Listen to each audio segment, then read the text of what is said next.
La clave oculta, con Miquel Figueroa. Hace unos meses D-Max emitió Misterios, la nueva serie documental del escritor, periodista, investigador Lorenzo Fernández Bueno. Se trata de un viaje de más de 60.000 kilómetros por los misterios de España y de otras partes del planeta, desde la selva norte del Perú a los Cárpatos transilvanos, pasando por Egipto, San Sebastián de Garabandal, por ejemplo. Luciérnaga ha publicado la contraparte editorial de esta aventura, que también se titula Misterios. Efectivamente, tenemos al autor aquí, a Lorenzo. Buenos días.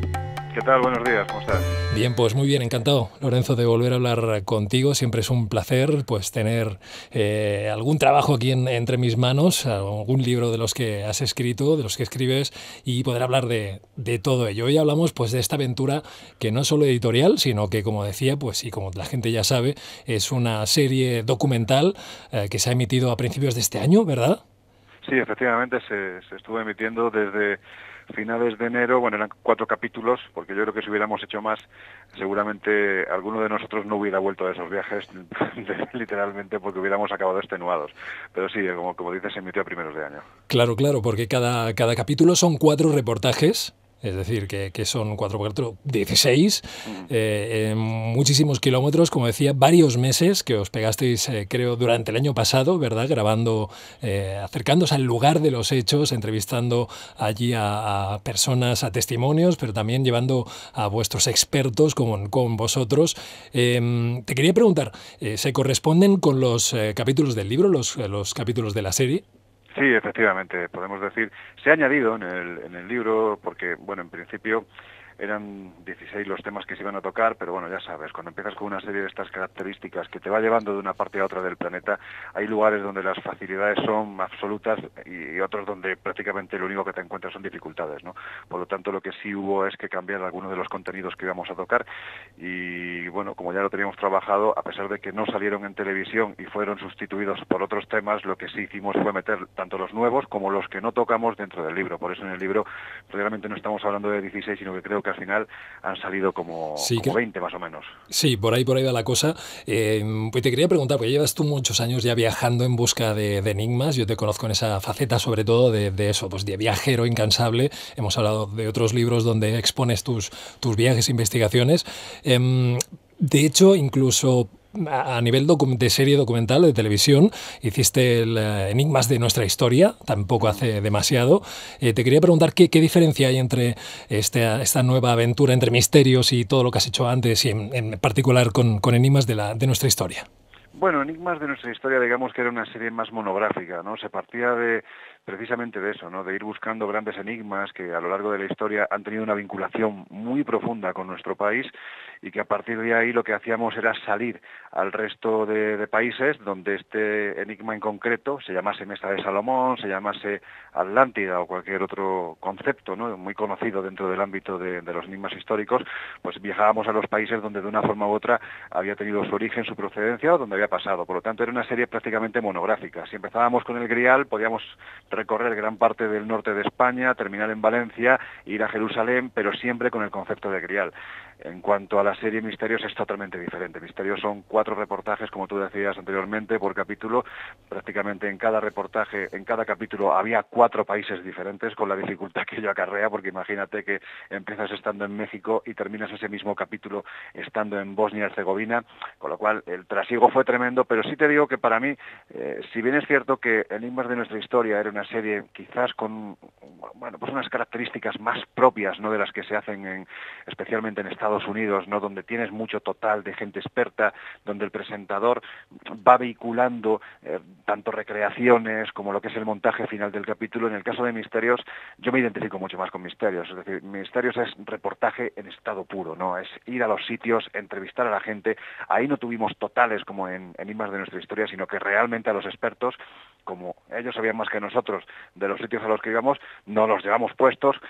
En definitiva, ha sido una serie, yo creo que viajera y sobre todo todo, como te digo, hecha por un concepto que a mí pues es el que me mueve dentro de estas temáticas, que es el reporterismo. Una experiencia, entonces, te iba a preguntar qué tal la experiencia, pero deduzco que muy bien, ¿no? Y además la posibilidad de D-Max de ofrecerte la posibilidad de viajar de esta manera durante tanto tiempo, hacer tantos kilómetros en busca de lo que te apasiona, entiendo que ha sido una experiencia brutal, ¿no?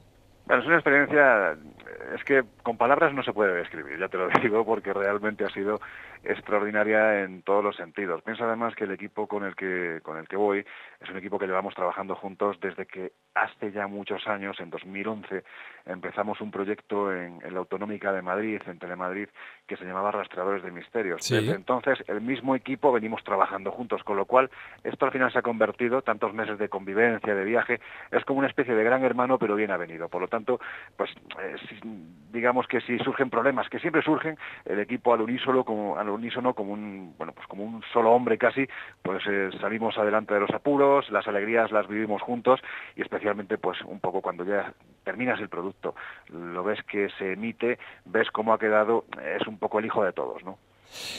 Comentábamos, os han acompañado expertos al lugar de los hechos. Te he oído decir que es un lujo especial, ¿no? Contar con personas que a lo mejor pues son, pues eso, ya lo dice la palabra, expertas, ¿no? Que han pasado mucho tiempo dedicando a algo en particular y están allí junto al misterio propiamente dicho, pues explicándote de primera mano todos los detalles y cosas que probablemente al común de los mortales se nos pasan por alto, ¿no?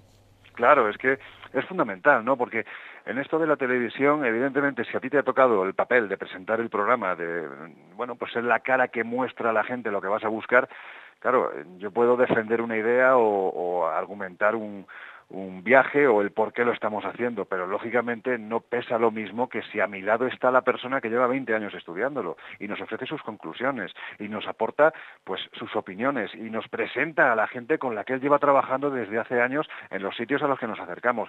Mira, te puedo poner un ejemplo claramente, es decir, el viaje que hicimos a la selva de Perú para acampar en una zona nativa donde había un cementerio nativo con unos paredones de montaña impresionantes llenos de pintura rupestre con más de 10.000 años de antigüedad, y todo esto además en mitad de la selva de montaña, en la frontera de Perú con Ecuador, pues seguramente no habría sido lo mismo si hubiéramos ido nosotros solos al hecho de que venga la persona que ha estado estudiando, viajando, gastándose su dinero, su sudor, sus lágrimas, su sufrimiento, como un gran explorador en España como es Juan José Revenga, ¿no? Es decir, el que él estuviera allí y que descubriéramos esa gran pintura donde aparecían hombres dando caza a lo que aparentemente era un dinosaurio, con la vinculación que a su vez podría tener esta escena con las archiconocidas piedras de Ica, pues imagínate, no es lo mismo que lo hubiéramos hecho nosotros solos a que de repente con nosotros, como fue el caso, viniera un grandísimo explorador como Juan José Revenga. Claro, claro. Momentos duros, Lorenzo, entiendo que tanto tiempo debe dar para momentos y además, bueno, acercándote a lugares que pues eso, que ya de por sí probablemente tienen su intríngulis en muchos casos. Momentos duros, momentos aquello chungos. Bueno, a ver, los ha habido, pero chungos no. Yo diría que hay momentos en este tipo de viajes, ¿no? Realmente tienes momentos muy buenos, tienes momentos buenos y momentos menos buenos. Yo te puedo decir que todavía, y espero que siga siendo así, momentos chungos no los ha habido. Sí es cierto que te das cuenta cómo estas temáticas vividas en directo y en el lugar pues pueden influir en gente que no ha tenido nunca relación con ellas. Te pongo un ejemplo, es decir, yo llevo trabajando con Javier Roa, que es el director de fotografía de las series que hacemos desde hace ya mucho tiempo, y es un hombre que estos temas, pues sinceramente, bueno, pues le pueden atraer como le pueden atraer cualquier otro tipo de temas, digamos que no se ha metido a profundizar en ellos, y además siempre destaca que él es un hombre muy escéptico. Claro, cuando tú ves de repente como en la isla de las muñecas de Xochimilco, que es un sitio seguro que espectacularmente aterrador, vamos, pues de repente que nos reciban los familiares de la persona que dio origen a esta historia, y que curiosamente uno de ellos además sea chamán, es que fíjate la casualidad, ¿no? Y que de golpe y porrazo se coja a mi querido Javier Roa, se lo aparte, se lo lleve paseando por este mare magno de muñecas completamente destrozadas por el paso del tiempo, y que Javier Roa venga llorando como un niño pequeño porque ese hombre no solo le ha hablado del futuro, que es lo más fácil, sino que sin conocerlo de nada le ha hablado de su pasado. Pues claro, eso te desmonta totalmente, ¿no? Tú dirás, claro, pobrecillo.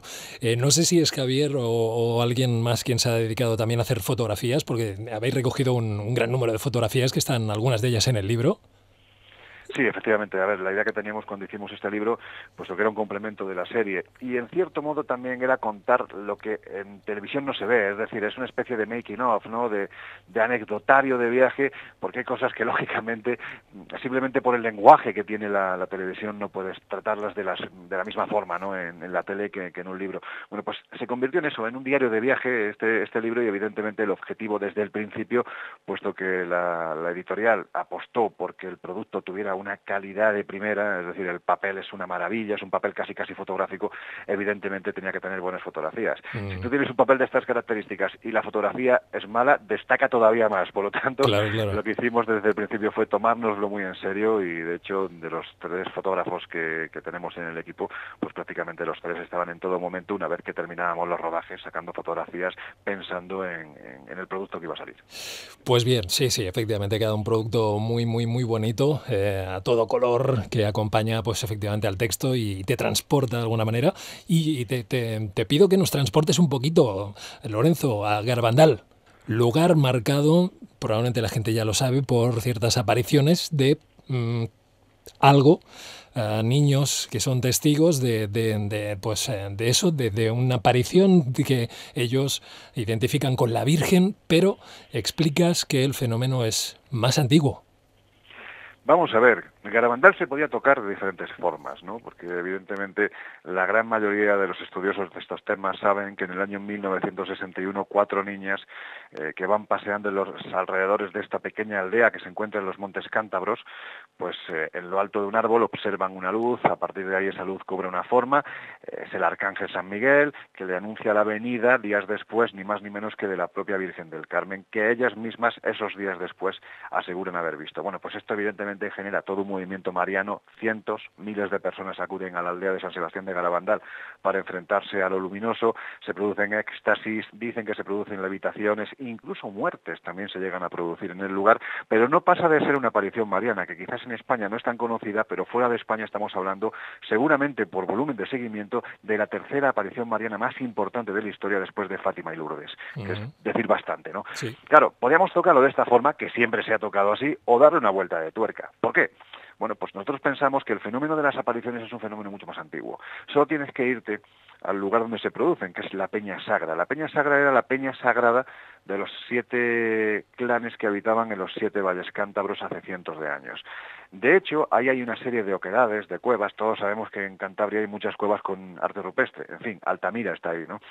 Y en estas cuevas que hay en el corazón de Peña Sagra te encuentras escenas verdaderamente particulares, ¿no? Se ven como, bueno, representaciones de lo que parecerían una especie de burbujas volando, representaciones de, bueno, pues los clanes que habitaban en aquella zona hace miles de años, y luego una tipología de personajes que parecen más altos que el resto.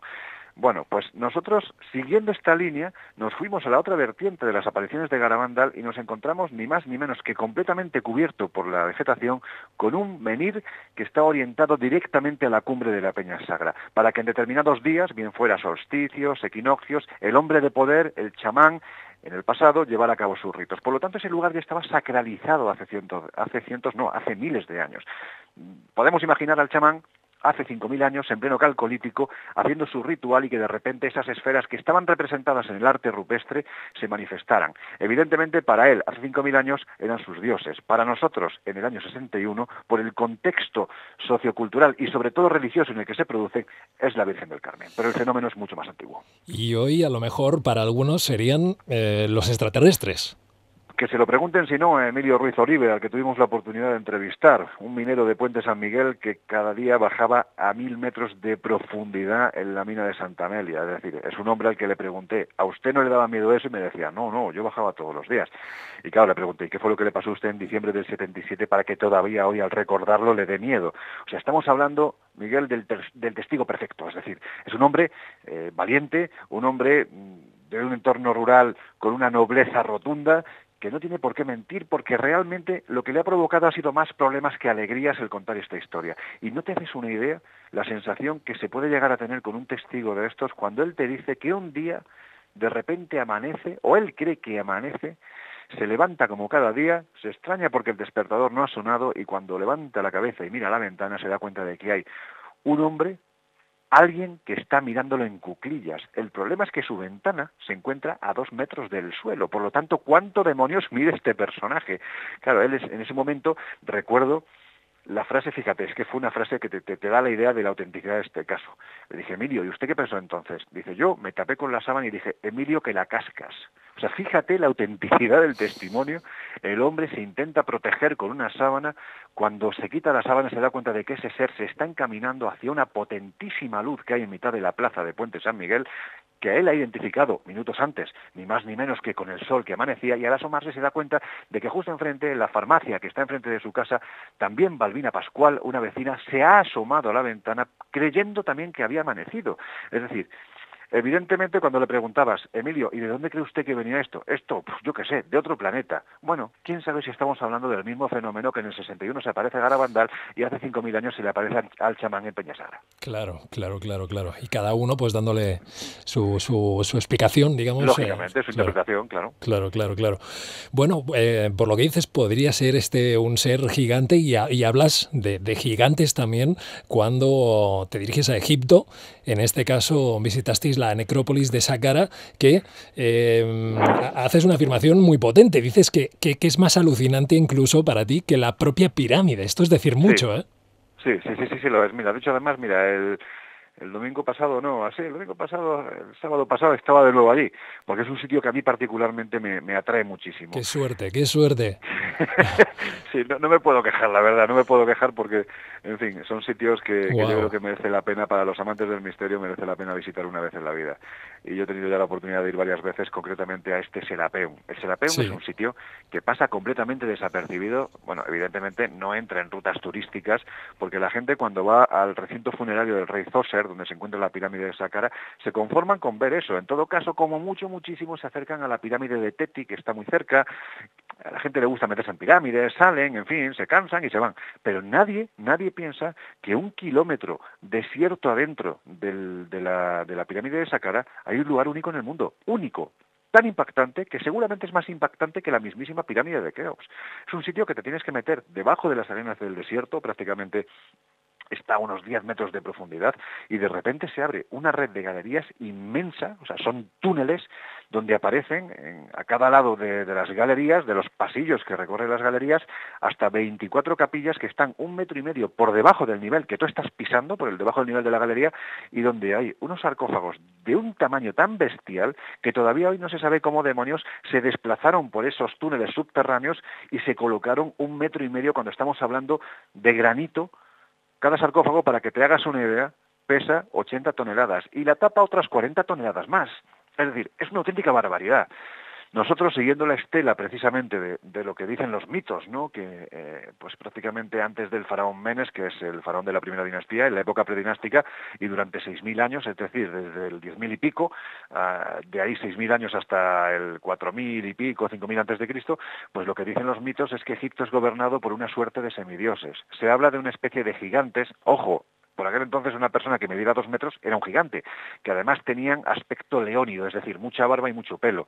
Se dice que ellos podrían haber creado la esfinge, y así, de este modo incluso Robert Schoch, que es el geólogo de la Universidad de Boston, determinó, al hacer los análisis de los estratos de la esfinge, determinó que la esfinge efectivamente había sido erosionada por lo menos 10 u 11.000 años atrás, es decir, sería un monumento anterior, ¿no? Uh-huh. Que posteriormente habría sido modelado. Quizás la cara de la esfinge anteriormente se correspondía a estos antiguos habitantes. Y claro, pues nosotros fuimos siguiendo la estela de esos semidioses y fuimos intentando sacar si había algún vestigio, alguna prueba que avalase que más allá del mito había algo real. Y llegamos al Serapeum. En el Serapeum, cuando entramos, nos dimos cuenta de que los sarcófagos absolutamente todos estaban vacíos. No porque hubieran sido saqueados, sino porque literalmente fueron sellados vacíos. Entonces, ¿para qué? Bueno, pues ahí es donde te metes en una herejía tan grande, Miguel, que yo empecé a plantearme y dije, esto lo voy a decir en voz bajita para no molestar a nadie. Claro, te empiezas a pensar, bueno, ¿cuál es la tumba más célebre del planeta? Pues seguramente estamos hablando del Santo Sepulcro de Jerusalén, donde teóricamente fue enterrado Jesús. ¿Por qué Jesús no está? Porque resucitó. Bueno, pues aquí a lo mejor te puedes llegar a plantear lo mismo, ¿no? Que esos dioses estuvieron ahí en algún momento de la historia, pero que finalmente, ¿por qué no pudieron haber resucitado? Posibilidad inquietante. Bueno, estoy viendo que habéis podido viajar a Egipto, quiere decir que la situación está un poco mejor, ¿no? Porque hace unos años a nivel político, a nivel social, está la cosa revuelta, decían que era muy difícil viajar por allí. Yo es que siempre digo lo mismo, si partimos de esa premisa no vamos a ningún lado. No vas a ningún lado, decir, claro. Yo te puedo decir, mira, yo he estado toda la semana pasada 10 días allí y yo me he ido con mi familia, te quiero decir, para mí es lo más sagrado. Con lo cual, claro. La situación en Egipto está tranquila, muy controlada. Evidentemente, en cualquier lugar te puede saltar un loco de estos fanáticos y dedicarse a poner bombas, pero eso te puede pasar en Egipto, te puede pasar en las Ramblas de Barcelona. Pues sí, por desgracia Por desgracia nadie sí. está libre de ello, ¿no? Sí. Entonces yo ahora mismo te digo, incluso ahora Egipto, por desgracia, puesto que cada vez que digo, bueno, me voy otra vez a Egipto, ten cuidado, a ver si va a pasar algo. Bueno, la gente tiene metido eso en la cabeza y por desgracia ellos están sufriendo la falta de turismo, pero los que nos acercamos, te puedo decir que estamos viendo los lugares arqueológicos como nunca antes los hemos visto. Es decir, es que yo he llegado a tomar fotografías de la pirámide sin nadie.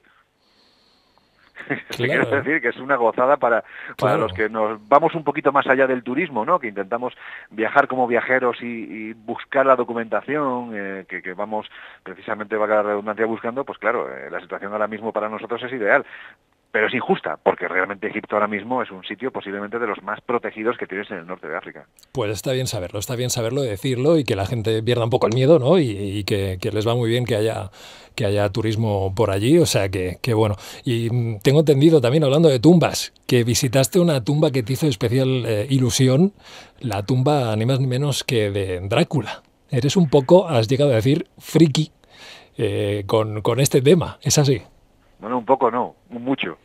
Eres un friki como de todo el globo. Un friki total, vamos, o sea... ¿Por qué? ¿Qué tiene? Mira, a mí el tema vampírico desde que era muy pequeñito me ha interesado y seguramente ha sido también en gran parte por la influencia del doctor Jiménez del Oso, porque él era un amante absoluto de la literatura gótica del 19. A mí me contagió ese gusto por esta literatura y claro, es que estamos hablando de grandes obras que están llenas de fantasmas, de claroscuros, de tormentas, de rayos y por supuesto de vampiros, ¿no?